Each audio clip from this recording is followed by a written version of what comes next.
Hi, I'm Shannon King, one of your Clinton Township trustees. And today I want to talk to you all about the important work that our student resource officers do in our local school districts. So I'm very excited. They do important work. They help keep our kids safe, our community safe. So I'm just happy to have a great conversation with them today. So thank you so much for joining me, Shannon King, on Common Grounds.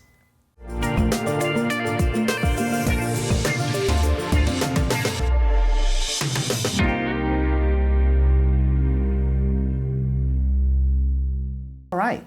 With that being said, I've got two of our student resource officers here to support our school districts here within Clinton Township. So that being said, I've got Dave here. He supports our Chippewa Valley School District. We've got Tim, who supports Clintondale School District. And at this time, I'm going to ask them some questions, and we're going to have a good conversation here about what they do and some things that you probably all are wondering about what our student resource officers do, what our schools are doing, and what are some things that you as a community member, as a parent, should be understanding as well about our student resource officers.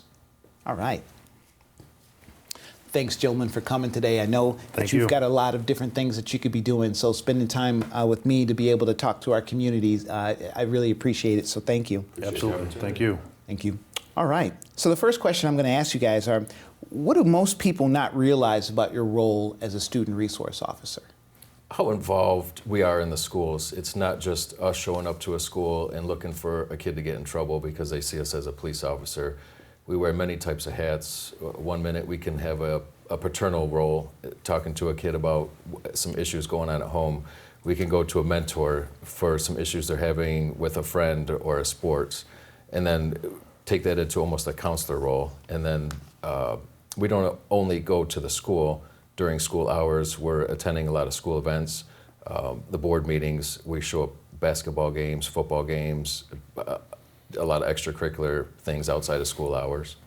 Okay. We tend to wear many hats. Try to get to know the kids as best as we can, build a lot of rapport with them so they do feel comfortable coming to us with any issues they have, something they see, something they're having a problem with at home. So what I'm hearing is that you're spending a lot of time forming relationships with these students. It's Correct. not just kind of coming in and directing and that's the guard of like being a security guard aspect, but you're really there developing strong relationships with these students. I don't want to be seen as that rigid, tough, unapproachable. I want students to be able to come up to me, talk to me, and they do. A lot of kids come up and disclose various problems they're having or ask for advice, like I said, mentoring them in varying things that they have going on in their lives. Excellent. Tim, are you seeing? Absolutely, I would agree with Dave. Our biggest part is, we're law enforcement, we're our mentors. Another big part is the community building. So it's not just the students, we're with these students for 8-9 hours a day, basketball games like Dave said. So we deal with conflict resolution, we deal with a lot of stuff, so we're all over the place. We want these kids to be able to lean on us. If they have questions, come into our office. I have an open door policy, I'm sure Dave does too. If I'm in my office, my door is always open. So I do have plenty of students that come in there. If they just need a vent, talk to us, they know they have somebody to lean on to as a positive role model. So I'll just want to take a moment to pause. I think this first question here kind of really unearths a lot about our student resource officers, and I just want to bring attention to it. These officers are not working in a stereotypical manner of what sometimes our youth or just other individuals may have about law enforcement. They're truly out there making relationships. They're attending various events that we have throughout the school year. So they're connecting in with our students, and I think gives opportunity for the students to maybe feel more comfortable to be able to talk about certain things that are going on at home or certain things that they might be struggling with at school. Is that a fair conversation to say, or a statement to make, I should say? Absolutely. I mean, you never know what a kid's going through when they come into the school. So a lot of times they come to school for a warming environment just to be away from issues that are happening at home. So they will lean on us to talk to them or just give them some advice. Excellent. Yeah. Excellent. All right. So how do you balance, hearing that you're at schools as much as you are, how do you balance that security aspect with while ensuring the students feel safe? For me, I'd like to start off with like the administration, just from the administration, the community, the parents. We're out in the hallways, the bell rings, I'm in the hallways, I'm sure Dave is as well. At the end of the day, I'm at the front of the school where the kids walk out. they see me, I mingle with them, so they know I'm in the hallways.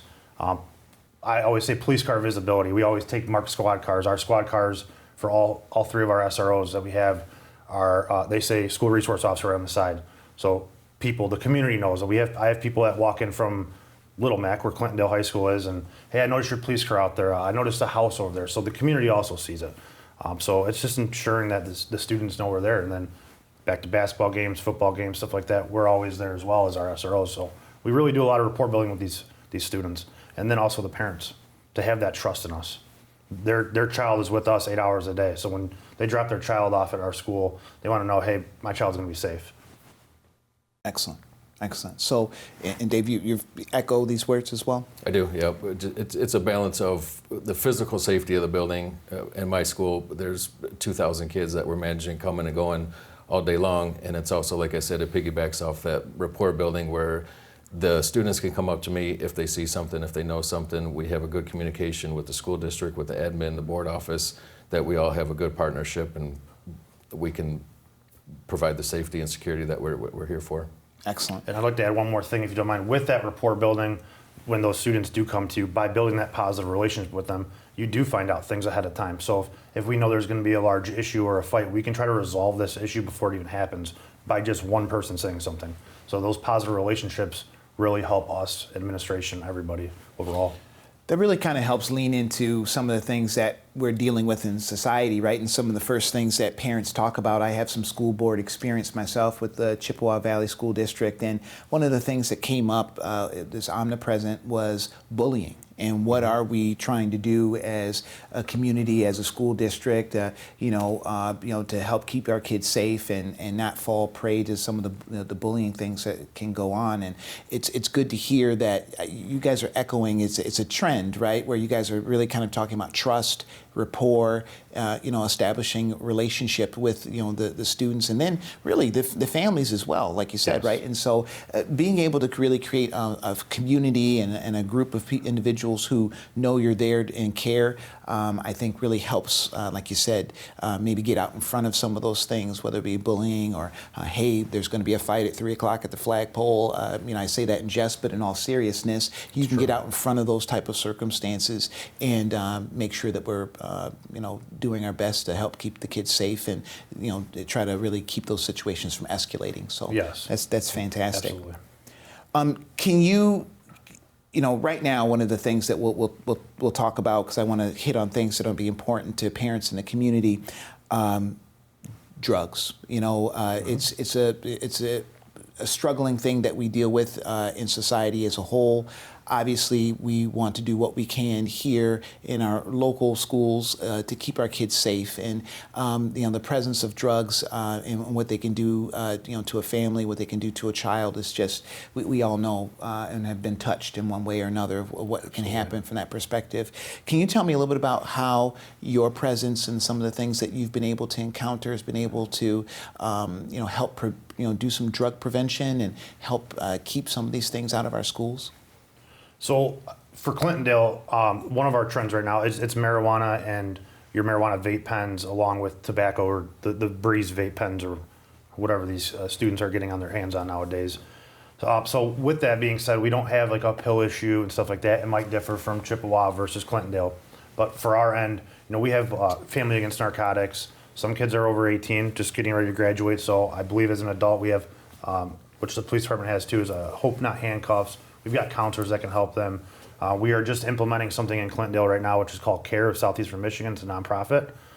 Superintendent's actually getting ready to sign it, and they do a lot of resources for students that need help. People aren't going to find out. It's all confidential. They also offer a variety of other things besides substance abuse, anger management. Anger issues come with drugs. It's hand in hand. And you see it within students. Their attitudes and mood swings will flip. You're smoking weed or marijuana one day, and you can see just the up and down wave. So we try to help them. If we can see it, we'll talk to them. Some students will come to us. I believe Chippewa has a few more resources as well. Correct, yep. We have the same partnership with some of the programs and resources that he has. And with our partnership with Chippewa Valley Schools, we can interject the help of the counselors who have access to those support programs, those resources. We can put the students in touch with them. A couple of the counselors have some addiction programs where if they realize they have a problem, they can reach out to a counselor and talk to her, and she can put them in the correct steps to get off whatever issue they're having. The other thing that I do is with that counselor, I teach a program called The Law and You to the incoming 9th graders at CB9, and we explain some of the parameters of what you can do legally, what you can't do. It encompasses a lot of things: fighting, drugs, sexting, things of that nature. So we explain a lot of the dangers and the downsides to turning to drugs. Well, in a world where we can really feel as if we can never do enough to stop certain things, drug usage with our children is one of those things. We can never do enough to stop it. It seems as if, with you all and with our school districts and, with our police department, we're really working hard comprehensively to do what we can to really, stop this from being something that plagues our students, and if it's something that does get a hold of them, that we're working hard to provide resources and provide individuals like yourselves who are doing that. So that's very warming, and hopefully you as a taxpayer, hopefully you as a community member, and as the parents that are out there can feel and know the effort and the work that our school districts are doing, that our police department is doing, that we have nonprofits who are being involved in this, who are doing a lot of hard work to make sure that our schools are safe and our children are safe, and have ways to deal with drugs usage and getting the help that they need. So hopefully you can take some solace in that as a community member. I'd like to say one more thing too. With the drugs, our goal is when we catch these kids is not always to put somebody in the criminal justice system, and that's why we have these programs implemented. We want to try to help these kids first before they get thrown into the judicial system. That's a big thing, because sometimes the judicial system does nothing besides maybe probation for 6 months and then go back to it. So they need some more guidance than just the judicial system. Drugs they're going to be everywhere. They're everywhere nowadays. People are selling them. We as a police department try to find those locations. We will shut them down if we can find them. So it's just a matter of somebody giving us the input on that. It's fantastic. Thank you. So what's one thing that parents should know about school safety? The huge thing would be involved in your kids' social media. A lot of problems, issues, whether it's bullying, sexting, fighting, threats, all come from social media. There's a problem between two kids, they text about it, they Snapchat about it, WhatsApp, whatever social media platform they're using, it tends to build outside of school hours, and then it just reaches a point where there's an explosion, whether that's a fight or somebody brings a weapon to school. A lot of that stuff could be prevented by monitoring the social media platforms that your kids are on, see what they're typing, see who they're talking to. A lot of Fortnite, Minecraft, Roblox, things like that. There's predators out there that are going after the younger kids. So it's not even just geared towards the high schoolers where I'm at, but there's dangers on all the social media platforms, and I can't stress enough how involved parents need to be, literally looking over their shoulders, other kids, who they're talking to, what they're doing on their phone or on the computer. And that's a great call out, because not only is it things that are damaging to just them, but that's how sometimes things can escalate, where it's also bringing it to the rest of the school community, right, and the rest of our community as well. So that's a great call out. Tim, I totally agree with him. I'll just add one thing. There's apps out there. One of them that I know people use personally is called Bark. You can monitor your kid's phone. You do have to pay for it. It's well worth $100 for the year. You can literally lock your kid's phone down. You can see what they're doing, everything. I think that's one of the biggest problems right now during our youth and in the schools. Social media and youth right now is a rising problem. It's huge. That's probably 95% of our problems come from social media.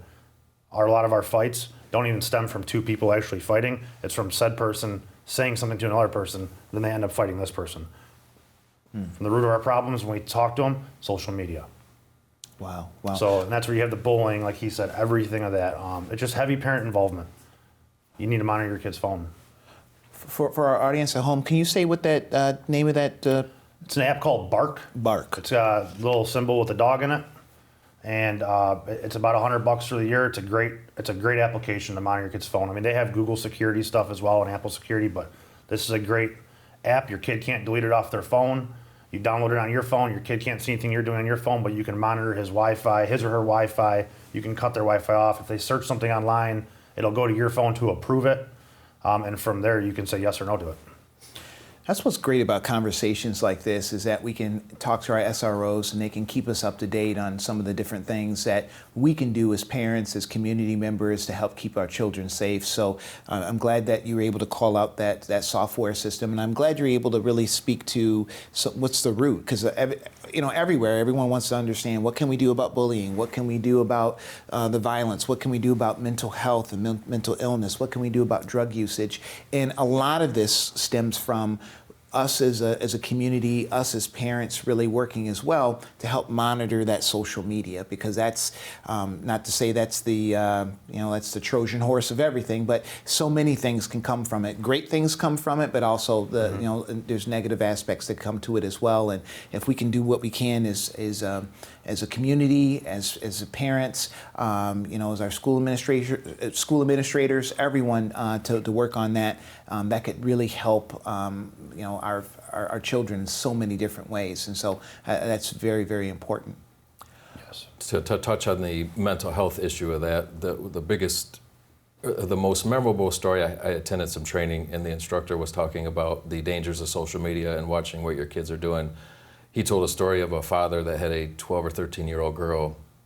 She begged him for a phone. He said, get straight A's, get a good report card, get some good feedback from your teachers, and we'll talk about getting you a cell phone. So ultimately they ended up getting this girl a cell phone after she begged and begged and begged. Well, a couple months later, her grades started declining, wasn't doing as good in school, some behavioral issues. Unfortunately, one morning she didn't come down for breakfast. He went up to her room and she had taken her life. They looked in the phone, and for the last 2 months, she was getting bullied from 5 o'clock in the afternoon till 3 in the morning.